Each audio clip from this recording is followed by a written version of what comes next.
அந்த காலத்துல எல்லாம் வந்து சார் பர்சனாலிட்டி எல்லாம் பார்ப்பாங்க. என் கண்ணு கொஞ்சம் மாறு கண்ணு, அதை எல்லாரும் ஒன்றரை கண்ணுன்னு சொன்னாங்க. அதுவே எனக்கு ஒரு குத்தல். என்ன எல்லாரும் ஒன்றரை கண்ணுன்றாங்க. நாட்டில் சமுதாயத்தில் மக்களுக்கு அறிவே கிடையாதா? இந்த சின்ன வயசுலேயே எனக்கு அப்படி ஒரு பகுத்தறிவு சிந்தனை.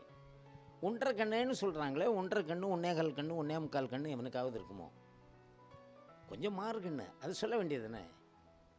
அது எம்ஆர் ராதா தான் கரெக்டாக சொன்னார். இந்த பையன் யாரை பார்க்குறான்னு கேட்டார் என்ன. கம்பெனியில் சேர போகும்போது, டேய் சுந்தரா, பையன் யாரடா பார்க்குறான் அப்படின்னு கேட்டார் என்ன. இந்த சமுதாயத்தில் உள்ள அத்தனை பேரும் ஒன்றரை கண்ணேன்னு கேவலமாக பேசுனாங்க. அவர் மட்டும் இந்த பையன் எங்கே பார்க்குறான், அவன் பார்வை உங்களை பார்த்தா இப்போ கொஞ்சம் அந்த பக்கம் யாரையோ பார்க்குற மாதிரி இருக்கும் இல்லையா, அதை கரெக்டாக சொன்னார் பகுத்தறிவு சிந்தனை உள்ள அந்த மனிதர். அதனால் எனக்கு நிறைய கம்பெனிகள் ஏறி இறங்கினேன், எனக்கு திரைப்படங்களே கிடைக்கல. எல்லோரும் கிண்டல் பண்ணாங்க, இந்த கண்ணை வச்சு நடிக்க வந்து எங்கள் அம்மா